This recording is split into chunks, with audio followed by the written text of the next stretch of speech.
Maraming estudyante ng Four Burgos ang nagkwento noong pumasok sila kaninang umaga. Bumungad sa kanila ang magulo nilang classroom. Kahit na iniwan naman ng mga cleaners na malinis at maayos ang lugar kahapon. Mga nagkalat ang mga gamit, footprints sa sahig, baliktad na mga desk, at ang kinakatakot ng lahat, ang sulat sa blackboard na nagsasabing, "Kill yourself." Sabi nila, multo daw ang may gawa nun. Dahil hindi biro ang nangyari, minabuti ng mga guro na imbestigahan ang naganap sa Four Burgos. Kaya ito ako ngayon, nakaupo sa loob ng opisina ng prinsipal. Dalawang pares ng mga mata ang nakatingin sa akin. Hindi naman kasi multuwang gumawa ng kaguluhan. Kung hindi, isang simpleng estudyante lang na walang magawa sa buhay. At ako yun. Ramdam ko ang pagkainis ng dalawang guro na kasama ko ngayon at alam kong itinatago lang nila ang nararamdaman nila. Pinagsabihan nila ako ng mahinahon imbis na sigaw-sigawan. Dahil ang gago nga naman ng mga ginagawa ko. "Carlo, ikaw lang ba ang gumawa nito? Sigurado ka ba na wala kang ibang kasama?" Tanong ng home teacher ko na si Ma'am Ibarra. Matanda na at dito na yata mamamatay sa eskwelahan. Doble ang baba niya kaya napapaisip ako kung gaano kataas ang kolesterol niya. "Opo," sagot ko.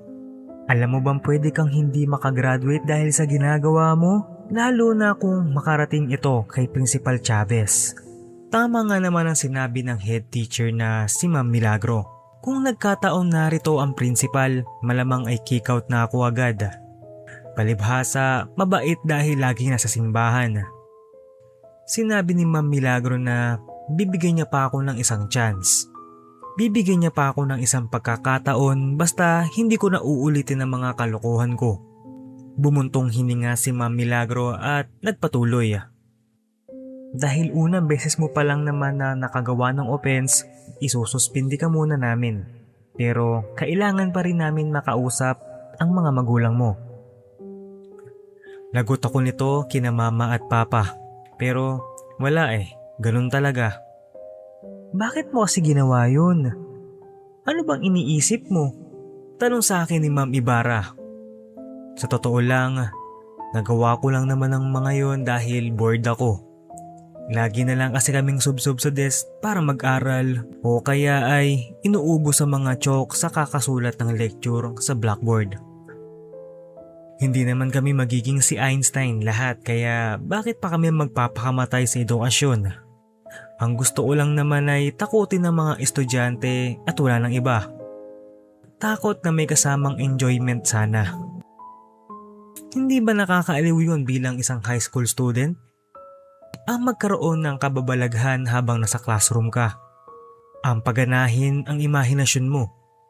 Ang pag-usapan ng mga bagay na hindi nakikita at hindi kaya ipaliwanag ng sensya o ng kahit na sinong guro.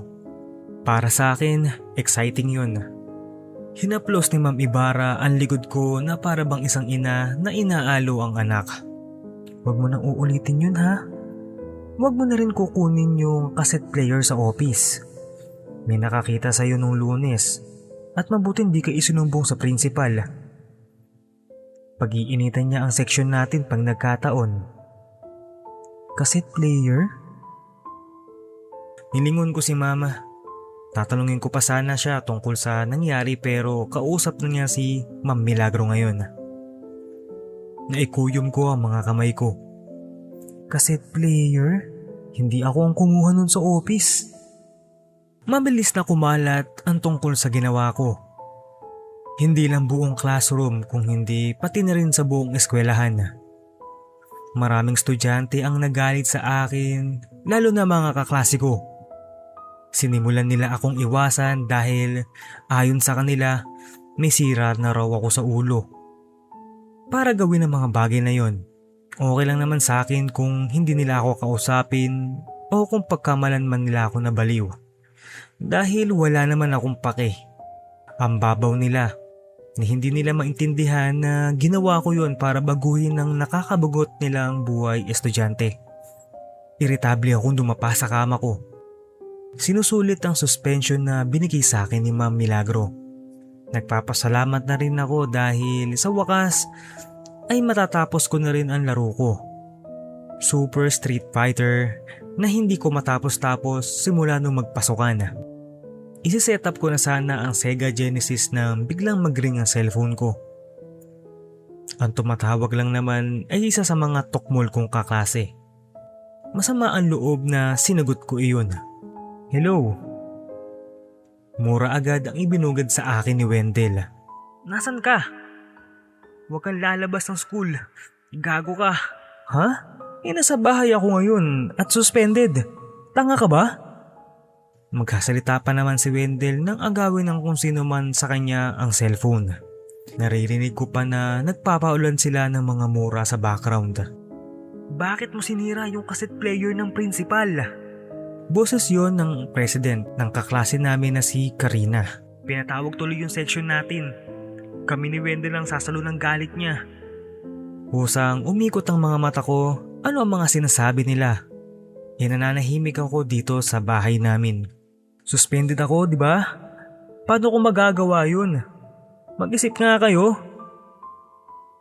May nakakita sa'yo. Nasa bahay nga ako.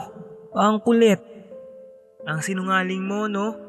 Napikon yata si Karina dahil halos tumili na siya sa kabilang linya. Nakita ka nila Sir Gomez kanina na lumalabas sa office ng principal. At ikaw lang naman ang gumagawa ng ganito sa school. Nakakainis ka. Binigyan ka pa naman ng chance ni ma'am. Sana na-kick out ka na lang. Ikaw ang mananagot sa principal sa ginawa mo sa gamit niya. Kala mo. Hindi ko alam kung hanggang saan aabot ang kakupalan ng mga kaklase ko. Dahil halatang halata na pinagkakaisahan nila ako ngayon. Gusto nila akong ma-kick out dahil sa pagkakamali na hindi naman ako may gawa. Bakit ba sa akin nila sinisisi ni hindi nga ako umaalis ng bahay? At namamagana nga ang puwet ko kakaupo. Ano yun, magic? Lahat ba ng kalokohan sa akin? Gawin nyo lahat ang gusto nyo kasi wala akong pake. Pinutol ko ang linya pagkatapos. Kung ganito rin lang naman, ako na lang ang kusang aalis ng eskwelahan. Total, mga bulok naman tao dun. Imbis na tahimik sana ang suspension ko, binubulabog nila ako para sa kasalanan na malamang ay ibang tao ang may gawa. At lagot sa akin yun pag nalaman ko na kung sino siya. Dapat pala tinapunan ko na lang ng tae ang buong classroom para mas masaya. Sulit pa ang mga bintangan nila. Alam ko ang mga mali ko at hindi naman lahat ng nangyayari sa Four Burgos ay may kinalaman ako. Nakakainis. Gusto ko sanang basagin ang mga mukha ng mga kaklase ko kung hindi gumagamit ng utak. At wala akong pakialam kahit babae o lalaki pa sila. Ilang oras akong nanggigigil na ang tumunog naman ang cellphone ko. Nang hindi ko sagutin ang mga tawag, sunod-sunod na text message, ang mga natanggap ko. Lahat galing sa mga tukmol. Isa kay Ma'am Ibarra. Binuksan ko ang text message niya. Gusto uli kitang makausap at ang parents mo now. Naitulak mo raw si Karina sa hagdan. Marami ang nakakita. Di ba suspended ka? Kung ganito kalala ang biro ng mga kaklase ko, sa impyerno talaga sila mapupunta. Hindi naman kasing bigat nito ang ginawa ko sa kanila para hilahin nila ng ganito kalayo ang issue. Re-replyan ko sana si Ma'am Ibarra nang tumawag ang kaklase kong si Marisa. Sinagot ko iyon dahil mas matino siyang kausap kaysa sa iba. Mga hikbi ang una kong narinig. Grabe ka. Alam mo ba kung ano yung ginawa mo? Sinugod sa ospital si Karina. Alam naman namin palibero ka pero sana may limit. Hinahanap ka ng mga boys ngayon. Gusto nilang bugbugin ka. Pero kung magpapakita ka sa amin ng maayos, mas okay. Sinugod sa ospital ang president? Gaano ba kalala ang nangyari? Kung isusumbong nila ito sa pamilya ko, baka mahimatay si mama. Malaki ang kalokohan ko pero hindi ko magagawang manakit ng tao. Natanong ako ng mga detalye sa umiiyak na si Marisa tungkol sa pagkahulog sa hagdan ng classroom president namin. Nag-uusap pa kami tungkol doon nang may marinig akong katok mula sa pinto ng kwarto ko. Bumakas yun at sumisigaw si mama. Hinahanap ka ng mga kaklase mo. Base sa nagtatakang mukha ng mama ko, mukhang hindi pa sinasabi ng mga kaklase ko kung bakit sila biglang pumunta sa bahay. Nakahinga ako ng maayos at may idea na ako kung bakit sumugod ang mga tukmol. Nagpaalam ako kay Marisa at lumabas ng kwarto. Pagbaba ko ng hagdan ay nakita kong nakaupo ang 5 sa mga kaklase ko sa living room namin. Kalmado pero baka sa mga mata nila kung ano talaga ang nararamdaman nila. Lalo na ang best friend ni Karina na si Grace. Kumuha ko ng monoblock at umupo sa harapan nila. Wala akong alam sa mga nangyayari. Tignan nyo, nakapangbahay ako. Itinuro ko pa ang damit at shorts ko para ma-emphasize. Pagkasabi kong iyon, nag-iba ang timpla ng mga mukha nila. Pigil ang emosyon ngunit nangingilid ang mga luha ni Grace sa galit. Mabuti na lang at binigyan kami ni mama ng privacy at hindi na niya nakita at narinig ang mga nangyayari ngayon. Hayop ka, nagawa mo pa rin magloko? Paano kung may mangyari kay Karina? Magkadikit ang mga ngipin ni Grace nang sabihin yun sa akin. Mahina ang boses niya pero nakakalaso ng tono. Nananatili akong kalmado. Wala akong magawa sa kanila dahil kahit ako, hindi ko maintindihan ang nangyayari. Ilang beses ko pa bang sasabihin sa kanila na hindi nga ako ang pumasok dahil common sense naman. Suspended ako at hindi ako papapasokin ng guard sa eskwelahan. Bakit ba ayaw nilang maniwala? Sino ba ang nagpakalat na ako ang kumuha ng lintik na cassette player na yan? Sigurado ba sila na ako nga ang nakita doon? Sigurado ba silang walang ibang tao nang luloko sa kanila? Sa gitna ng tensyon, biglang nagring ang cellphone ng isa sa mga 5. Muntik pang magbago ang seryoso kong mood dahil sa ringtone. Yung Lord patawad. Hello? Ani ni Romana. Pinapakinggan niya ang sinasabi na nasa kabilang linya. Kumunot ang noo ko nang maya-maya bigla na lang nanlaki ang mga mata niya at dahan-dahan lumipat sa akin ang tingin. Para siyang nakakita ng multo. Okay. Nakita niyo na siya? Pinindot ni Romana ang loudspeaker para marinig namin lahat ang sinasabi na nasa kabila. Si Wendy lang nagsasalita. Maingay ang paligid at parang silang may hinahampas. Habang pinapakinggan namin lahat ang mga sinasabi ni Wendell, tahimik ang mga kaklase ko. Nanlaki ang mga mata nilang lahat na napalingon sa akin nang maintindihan ang sinasabi sa kabilang linya. Hindi ko alam kung bakit kalmado pa rin ang katawan ko pagkatapos kong marinig ang boses na iyon. Pero sa loob-loob ko, palakas ng palakas ang kabog ng dibdib ko. Romana, huwag niyo nang abalahin sila mama dyan. Papalitan ko na lang yung mga nasira ko. Kung hindi ako nagkakamali, narinig ko ngayon ang sarili kong boses mula sa telepono. Nagsimulang magtayuan ang mga kaklase ko na nakaupo sa couch. Nahulog ang cellphone na hawak ni Romana dahil sa panginginig ng mga daliri niya. Patuloy umaalingaw sa buong bahay ang boses ko sa kabilang linya. Bakas ang takot sa mga mata nila na parang gusto nilang tumakbo papalayo sa akin. At ang kasabay nun ay ang mga nagtatanong nilang tingin. Sino ba sa amin ang totoo? Ako ba talaga ang kasama nila ngayon? Sa pagkakataong iyon, wala na talaga akong kinalaman sa kaganapan. Ni hindi na ako nagbibiro.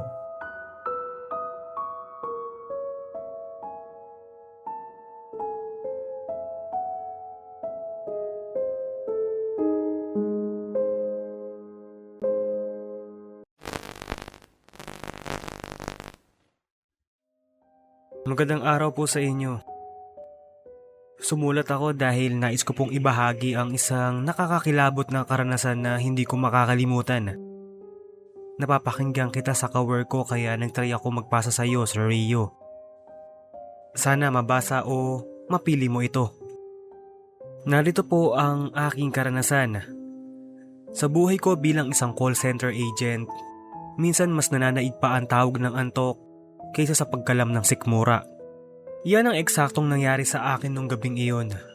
Ako si Kira, 20 years old. Isang nursing graduate na kabilang sa mga panggabi.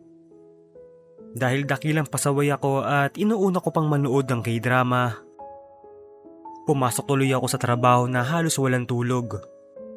Kaya naman imbis na kumain, nagdesisyon akong gamitin ang lunch break ko mula alas 12 ng hating gabi hanggang alauna ng madaling araw para umidlip. Buti na lang talaga at nauso ang sleeping quarters. Bulong ko sa sarili ko habang kinukuha ang kumot ko sa locker. Pagpasok ko sa sleeping quarters para sa mga babae, medyo madilim at maingat ako naghanap ng mahihigaan. Ang malas. Puno na ang iba kaya napilitan akong umakyat sa itaas ng bahagi ng double deck. Solong-solo ko ang itaas. At ilang saglit ay nilamon na agad ako ng antok. Hindi ko alam kung ano ang mas naunang nakagising sa akin. Ang buga ng aircon o ang biglang pagsakit ng kaliwang bahagi ng ulo ko. Ayoko man aminin, pero simula nung pagkabata, may abilidad na ako makakita ng mga bagay na hindi nakikita ng ordinaryong tao. Ang pagsakit ng ulo ko ang nagsisilbing warning bell ko bago makaranas ng paranormal na bagay. Hindi ko maigalaw ang buong katawan ko.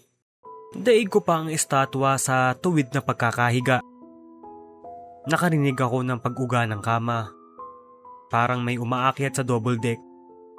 Dito mismo sa pwesto ko. Lalong lumamig ang paligid. Kahit gustong-gusto kong tumingin kung ano yung umaakyat, hindi ko maigalaw ang ulo ko. Maya-maya pa, nakaramdam ako ng mabigat na bagay na nakadagan sa binti ko. Hanggang sa gumapang ito, paakyat sa dibdib ko.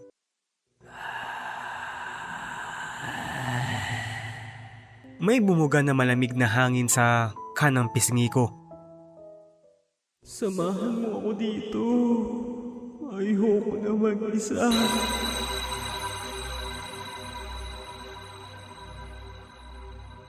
Bulong ng isang boses. Dahil sa takot, napapikit ako ng mariin. Ang nakadagan sa akin ay isang babaeng maputla ang muka na para bang natuyuan ng dugo.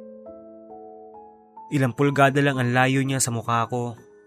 Pagkatapos, bigla niyang inilipat ang kanyang mga kamay sa leeg ko at sinakal ako ng ubod ng lakas. Nagdilim ang paningin ko at nakita ko kung paano humaba ang mga kuko niya sa kanan habang bumibelo na isaksak iyon sa akin. Mamatay ka na.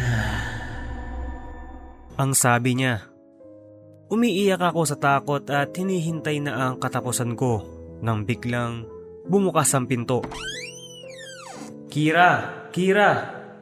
Hinahanap ka na ng team captain mo. Boses iyon ni Clara. Sa isang iglap, nawala ang babae at nakagalaw na rin ako. Pagkatapos ng shift, tinanong ko sa aming pioneer na si Tita Beth kung may namatay ba sa sleeping quarters. Kwento niya, 7 taon na ang nakaraan, may isang agent na nag-overdose sa sleeping pills dahil sa heartbreak. Hindi ko na po babagatin ang kanyang pangalan. Dahil sa nalaman ko, simula noon ay hindi na ako tumatambay sa sleeping quarters. Goodbye K-drama. Goodbye sleeping quarters. Sir Rio, sana po ay mabasa niyo ito. Maraming pong salamat sa pakikinig sa aking karanasan.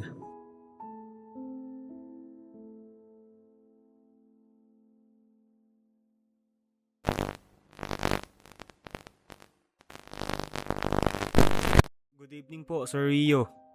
Matagal na akong nakikinig sa channel mo at dahil doon, naglakas loob ako magpadala ng kwento. Alam kong parang urban legend na ang dating nito, sir, pero maniwala kayo sa hindi, totoo ang lahat ng ito. Nangyari to noon nung 12 years old pa lang ako. Halos All Saints Day ito nang mangyari. Kaya sobrang excited ako dahil pupunta sa Maynila ang tiyo, tiya at pinsan ko naggaling pa sa probinsya. Nag-hire sila ng pangpasaherong jeep para ihatid sa bahay namin sa May Masangkay Street, Santa Cruz, Maynila. 5 oras ang biyahe mula sa Pangasinan.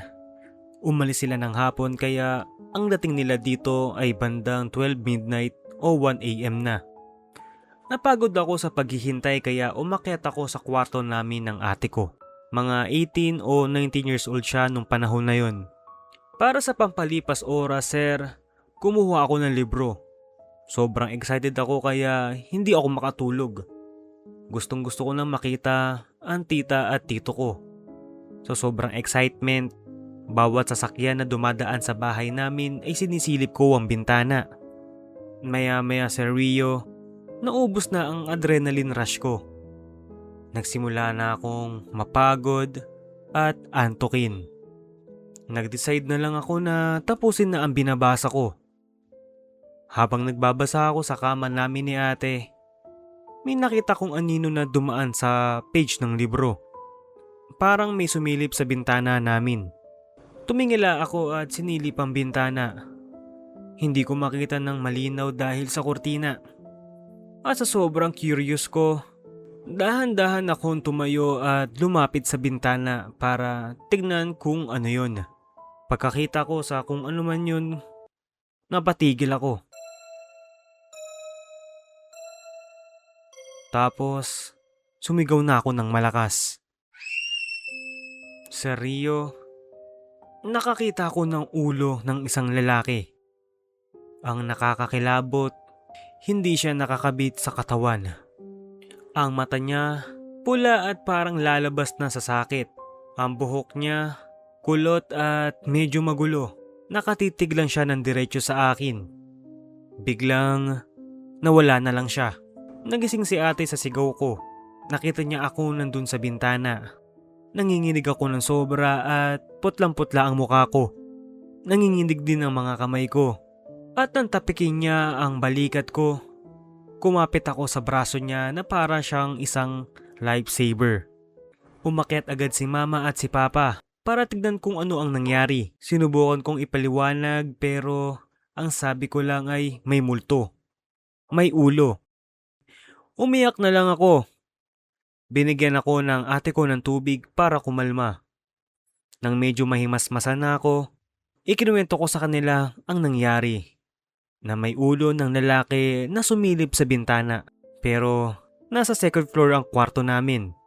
Mabilis na dinismiss ni Papa ang kwento ko. Baka daw nananaginip lang ako o baka pusa lang yun. Pero paanong lulutang ang pusa sa ere? Si Mama, Sir Rio, naniwala sa akin. Niyakap niya ako hanggang sa makatulog ako.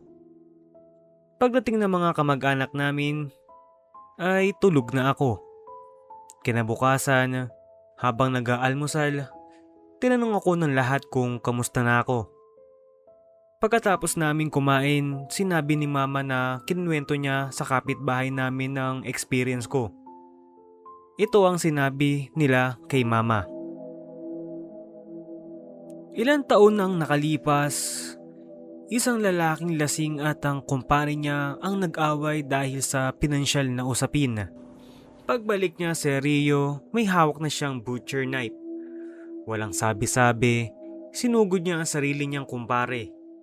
Nang bumagsak ang matanda sa simento sa tapat ng bahay namin, pinugutan ito ng ulo. Walang nakakitang saksi sa mismong krimen. Walang sapat na ebidensya laban sa kanya. Dahil doon, nakalaya siya at hindi nahatulan. Pero simula noon, tila hindi natahimik ang lugar. Tuwing sasapit ang hating gabi, maraming dumadaan na nagsasabing bigla silang kinikilabutan at nakakaramdam ng pagyeyelo ng hangin na para bang may presensya na hindi nakikita. Sabi ni Mama, baka yun daw ang ulo ng lalaking tinagpas ang ulo na nakikita ko. Sa paglipas ng panahon, unti-unting kumupas ang takot ko. Nakalimutan ko na rin ang insidenteng iyon. Pero sa Rio, bawat October ay may nararamdaman akong pagyayelo ng hangin na humahaplos sa balat ko. Sa Rio, grabe ang kwento na ito kahit matagal na. Tanda ko pa rin ang pulang mata na nakatitig sa akin.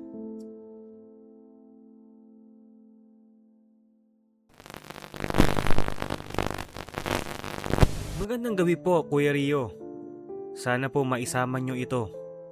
Isa itong personal experience naming magkakaibigan na hindi namin malilimutan. Ito po ay tungkol sa isang 3-day vacation namin sa Subic. Iniwan namin lahat ng problema sa Manila at nag-enjoy kami sa Subic. Bumisita kami sa Bat Kingdom, nag-swimming, at syempre nag-shopping. Nagstay kami sa isang sikat na condominium. At maayos naman ang tulog namin for the first 2 days lang. Sa ikatlong araw, nag-decide kami magkaroon ng fun night. Naghati kami sa groups at naghanda ng presentation. Dahil ako ang na-assign sa pagbablog ng buong event, hindi ako kasali sa anumang grupo. Sobrang excited ng lahat. May kumakanta, may sumasayaw. Ako naman, Kuya Rio, nag-i-enjoy sa festivities sa lens ng camera ko. Pagkatapos ng presentation, nagbigay kami ng award. Ang group 3 ang nanalo. Habang nag-cheer ang lahat, may nagsuggest na panoorin sa TV ang presentation habang nagbibir. Sinalpak ko ang USB sa likod ng TV. Kuya Rio, habang nanonood kami at tumatawa, biglang nagblanko ang screen. What the Nagtaka kaming lahat. Sigurado ka bang na-videohan mo yan? Tanong ng kaibigan ko. Oo naman. Ang sabi ko. Wala naman naging problema nung binibidyohan ko yung part na yan. Sa gitna ng pagtatalo namin, kuya, biglang umiyak si Cherry. Biglang lumingon kami sa kanya at nahimatay siya. Nataranta kami. Sinubukan namin siyang i-revive. Matigas ang katawan niya na parang tabla at sobrang tahimik niya. Nag-decide kami na dalhin siya sa kwarto. Maliit at payat lang si Cherry pero sa gulat namin, 5 kaibigan pa ang kailangan para buhatin siya. Pagdating sa kwarto, nagasing siya. Pero Kuya Rio, sumigaw na lang siya ng malakas. Doon kuya nag-confess si Ed. Inibita daw niya ang mga espiritu para pumunta sa bahay para lang bigyan kami ng scare. At magkaroon kami ng thrill night. Sabi niya kuya, ang espiritu na nakol niya at nagpaposes kay Cherry ay 2 babae, 1 duwende at 1 malaking masamang itim na lalaki. Sabi ni Ed kuya, papaalisin na niya ang espiritu. Nagsimula siyang magdasal. Sinubukan niyang kausapin ang mga espiritu na iwanan ng katawan ng kaibigan namin. Sa labas, nag-form kami ng circle at nagdasal para sa proteksyon. Sabi ni Ed, humingi ang mga espiritu ng 3 babae na pumasok sa kwarto. Pagpasok ng 3 babae, kuya, umiiyak sila habang pinapanood si Cherry na sumisigaw paglabas nila. Umiiyak pa rin sila. Maya-maya, nagsimula na rin silang umarte ng kakaiba. Na-realize namin kuya na may ibang espiritong nag-transfer sa kanila. Nagsimula silang maglaro. Nag-transfer from one body to another. Ang nakakapagtaka kuya, ako lang at yung kaibigan ko na nagdarasal sa circle ang hindi ginalaw. Nang makita ko ang nangyayari kuya, tumakbo ako sa comfort room para magdasal mag-isa. Pero may mga tumatawa at humahalinghing na mga espiritu sa loob ng CR. Nang tayuan ang balahibo ko. Tumakbo ko papalabas at sumama ulit sa mga kaibigan ko. May mga umiiyak at tumatawa, umaarte na parang napoposes sila. Maya-maya kuya, sinabi ni Ed na nakumbinsin na niya ang mga espiritu na umalis. Naramdaman namin na umaalis na sa kwarto isa-isa ang mga espiritu. Pagkatapos, narinig naman namin na may bumangga sa pader ng pinto. Pero kuya, ayaw umalis na mga natitirang multo. Kaya habang nagstay si Ed kay Cherry para piliting umalis ang mga espiritu, umalis na kami at sinubukan matulog. Buong gabi kuya, naririnig namin ang pinto na bumabangga sa ibaba. Sa wakas kuya, pagdating ng umaga, tahimik na ang lahat. Umalis na ang mga multo. Nang bumalik sa sarili si Cherry, wala siyang matandaan kahit ano. Pagbalik namin sa Manila, nag-usap kami. Alam naming hindi namin malilimutan ng nakakatakot ang gabing iyon sa Subic. Sana po Kuya Rio ay nagustuhan nyo ang kwentong ito. Salamat po sa pagbabasa at salamat po sa mga makikinig.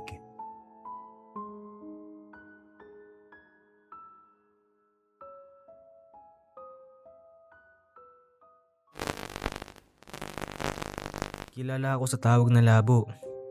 Walang ibang espesyal na ibig sabihin yun bukod sa dahilan na malabo lang talaga ang mga mata ko. Nearsighted sa madaling salita. Sa akin napunta ang paghahanap ng odd jobs noon. Kahit anong trabaho basta pwede namin pagkakakita ang magkakabarkada. Nang makatapos ng kolehiyo, akala ko ay makakahanap agad kami ng mga kaibigan ko. Akala namin lahat magiging madali ang buhay dahil may diploma na kami pero hindi pala. Walang madali sa kahit anong sinubukan namin. Hanggang sa naisipan namin na ipagpatuloy na lang ang hilig namin nung kolehiyo. Napagdesisyonan namin na bumuo na lang ng grupo, ang Research Club. Corny man dahil puro kami maton. Trip naman namin ito noon pa man. Ghost hunting at paghahanap ng mga bagay na susubok sa amin tapang. Hindi ko rin naman inaakala na maaari namin itong pagkakitaan at may mga talent kami na kung kailan tumanda ay tsaka namin na-discover. At ano pa nga ba? Wala naman akong pagkakakitaan at kailangan kong maging praktikal kaya sumali na ako. Si Arnold ang may idea na bubuuin namin ito. Siya ang kalbong maton sa aming magkakabarkada. Siya ang mahilig gumawa ng kalokohan sa amin na kung hindi mo lang alam ang ugali niya, maniniwala ka talaga sa lahat ng sasabihin niya. Hindi namin inaasahan na kaya niya magkunwari na nakikipag-usap sa mga espiritu. Si Vince ginamit ang galing sa paggawa ng mga props para makagawa ng mga equipment namin tuwing kumakausap ng multo. Dahil sa ginagawa niya ay nagiging kapanipaniwala ang mga kalokohan namin. At ako, researcher. Ako ang gumagawa ng script, naghahanap ng biktima at taga-supply ng mga impormasyon na kailangan namin para mapaniwala ang kliyente. At kumita kami ng pera. Mga maloloko in short. Kapalit yun ay ang malaking bayad mula sa desperadong mayayaman na nawalan ng mahal sa buhay. Pero kahit nanuloko lang kami, nakikita naman namin na nabibigyan namin ng peace of mind ang mga customer namin. Tanging deal lang ng grupo ay hindi namin ginagamit sa luho ang pera na kinikita namin sa panluloko. Ngayong buwan ay meron kaming 3 kaso na nakapila sa amin at nasa huling kaso na kami para sa buwan na ito. Ayon sa na-research ko ay namatay daw ang asawa ng customer namin. Nahulog daw ang asawa nito sa gulod na malapit sa bahay nila. Ang nais lang daw ng ginang ay makausap ito. Naging maingay ang issue na ito. Ilang taon nang nakalipas dahil unang tinitignan ang kaso bilang homicide bago idedeklarang aksidente ang naging sanhi ng pagkamatay ni Don Antonio. Noong unang beses na tawagan si Arnold ng abogado ni Madam Stephanie ay inalok agad ito ng pera. Tinanggihan yun ni Arnold dahil masyadong malaki ang inaalok nito. Siguro ay nakaramdam din ng takot si Arnold kung sakaling malaman ng mga ito na hindi naman talaga kami eksperto sa pagtawag ng multo o espiritu. Pinilit ni Arnold na pag-usapan sa bahay ng ginang ang mga bagay-bagay. Para naman sa amin ni Vince ay pagkakataong ito para pag-aralan ng bahay. Ayon kay Madam Stephanie, nabuo bago pa magsimula ang World War II ang bahay ng pamilya nila. Nakakakilabot na ang kalumaan ng bahay. Pero kahit na gano'n ay malalaman mong inalagaan ito. Nakakalibang itong pagmasdan sa kabila ng nakakatakot na itsura nito. Parang sagana ito sa kwento na hindi maaaring sabihin sa iba. Kahit na hindi moderno, nakakabusog sa mga mata ang mga nakapinta, ang mga bulaklak na nasa paso, at lahat ng mga kasangkapan sa bahay na gawa sa kahoy. Maraming nakalagay na picture frame sa mga lamesa doon. Litrato ng iba-ibang tao. Malakas ang kutob ko na ang lahat ng mga nasa litrato ay tumira sa bahay na ito. Hindi nakaligtas sa paningin ko ang litrato ni Don Antonio, ni Madam Stephanie, at ng isang batang babae. Nasa harapan ng kanilang litrato kaya naman ay napansin ko ito. Isa pa, angat ang kanilang litrato kaysa sa iba dahil isa ito sa may pinakamagandang kalidad habang ang ilan sa mga litrato doon ay dahil halos mabubura na ang nasa larawan. Masaya naman kami, hindi ba? Pukaw ni Madam Stephanie sa atensyon ko. Halata nito na matagal ko nang tinitignan ang litrato nila. Mukha nga po. Kaya hindi po matutuwa ang asawa mo kung makikita kanyang miserable. Paliwanag ko. Umiling lang ang ginang at nagpatuloy sa paglalakad. Sa mukhang pinakita niya ay halata na hindi pa rin siya makapaniwala na wala na ang asawa niya na si Don Antonio. Puntahan na natin ang paboritong lugar ng aking asawa. Tawag nito sa amin kaya sumunod na kaming lahat sa kanya. Bago kami umalis ng bahay ay hiniling namin na palipasin ng ilang araw bago gawin ng ritual. Pagkakataon rin namin kasi iyon para pag-aralan ang ilang impormasyon na nakuha namin. Nang dumating ang araw na napag-usapan, masasabi kong handa na kami sa aming magiging performance. Nakarating kami roon sakay ng minivan na inarkila namin. Papunta pa lang kami ay sobrang dilim na ng langit. Tila nagbabadya ang isang malakas na ulan. Malamig din ang simoy ng hangin. Pagbaba ko ng sasakyan ay agad kong kinapa ang salamin ko sa mga mata. Pero hindi ko pala ito nailagay sa bag ko. Dismayado man ay agad na akong tumulong para maibaba ang mga kagamitan namin. Sinalubong agad kami ni Madam Stephanie. May kasama siyang dalawang lalaki na sa tingin ko ay parehas siyang abogado at isang dilag na nakatayo sa entrada ng bahay. Sigurado akong si Bianca yun. Hindi namin siya nakilala noong nakaraang pagpunta namin. Siguro dahil sa iba na siya nakatira at pinatawag lang siya ngayon ng kanyang ina. Pakiramdam ko ay pinaghandaan ni Madam Stephanie ang araw na ito.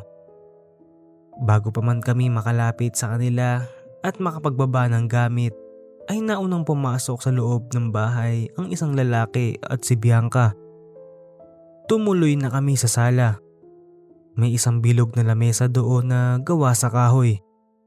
Mukhang inayos talaga para sa kaganapan ngayong araw. Elegante ang estilo nito. Hindi mukhang luma dahil makinis pa at makintab hanggang ngayon. Nakaupo kami sa 5 upuan na nakalaan para sa amin. Mula sa isang tabi ay nanonood lang si Bianca. Inalok ko siyang umupo sa tabi ko. Hindi ko alam kung ano ang sasabihin ko dahil nahihiya ako kaya inumwestra ko na lang ng aking kamay sa upuan pero mukhang ayaw niya sumali kaya panay ang senyas ng hindi niya sa akin. Hoy labo! Madiin na tawag ni Arnold sa atensyon ko. Sinisenyasan niya akong umupo na. Magsisimula na kasi siya sa kalokohan niya. Magkahawa kami ni Arnold kasama si Madam Stephanie. Minsan ay ano-ano ang sinasabi ni Arnold kasama sa pagtawag sa yumaong asawa ni Madam Stephanie.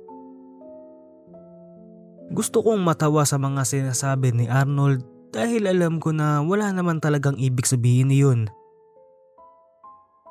Napansin kong wala rin sa eksena ang isang abogado ni Madam Stephanie. Inilibot ko ang aking paningin pero wala talaga akong nakita. Bukod kay Bianca na nanonood sa likuran ko. Tahimik lang siya at nakahalikip-kip ang kamay. Tahimik lang siya at walang kinakausap na kahit sino sa amin. Don Arturo, narito ka ba? Malakas na tanong ni Arnold. Antonio, hindi Arturo. Baka mamaya ibang kaluluwang matawag mo dyan.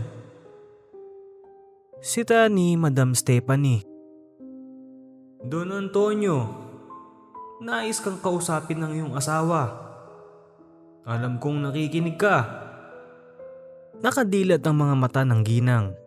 Halatang hinahanap nito ang kanyang asawa. Lumipas ang ilang sandali pero walang nangyari. Bakas na rin ang pagkadismaya sa mukha ni Madam Stephanie. Dahil doon ay naramdaman ko na sabik talaga siyang makita at makausap ang kanyang asawa. Hindi naman pala yan totoo. Parang wala naman. Pang-ilan na kayo susumubok pero wala talaga. Huwag kayong mag-alala. Babayaran pa rin namin kayo. Ani ni Madam Stephanie. Don Antonio! Don Antonio! Don Antonio! Sunod-sunod na tawag namin tatlo para lang kumalma ang ginang. Maya-maya ay akmang aalis na ang matandang ginang. Sandali lang po, madam. Hindi pa po tayo nagsisimula. Hindi po matatapos sa pagtawag ng pangalan ng ganitong bagay. Ang paliwanag ni Arnold. Para maging mas nakakakumbinsi ang ritual ay inilabas ni Vince ang peking aparato niya. Una niyang nilabas ang spirit detector kung saan itinuturo ng aparato kung nasaan ang kaluluwa kung ayaw nitong sumagot. Tumuro ito sa tabi ni Madam Stephanie. Muntik na akong mapahalakhak lalo na at kakarating lang ng isang abogado ni Madam Stephanie sa pwestong iyon. Ngunit sa halip na humalakhak ay nanindig ang balahibo ko. Nagangat ako ng ulo at ikinurap ko pa ng ilang beses ang aking mga mata nang tumingin ako sa itinuturo ng aparato. Nakita ko na hindi ibang tao ang nasa tabi ni Madam Stephanie.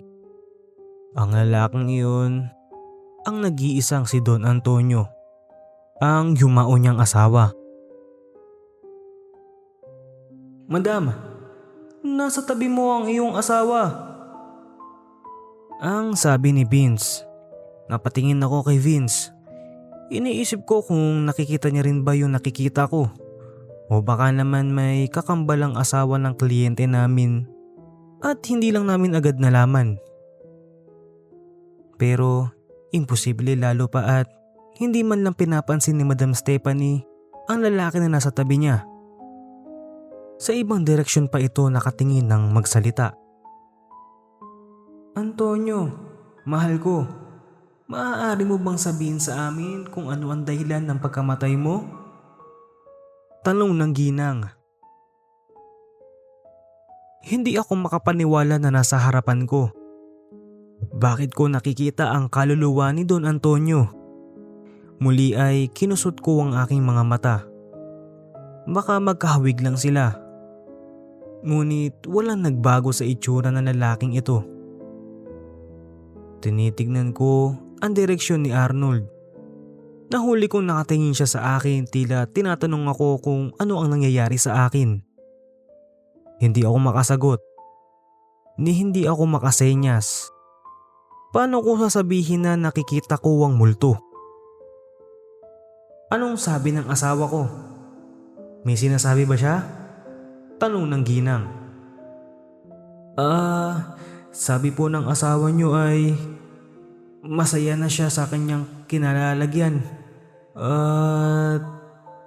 Mm, Nais niyang wag niyong alalahanin ng aksidenteng nangyari sa kanya. Sagot ni Arnold. Muli kong nilingon ang direksyon na itinuturo ng aparato. Nandoon pa rin si Don Antonio.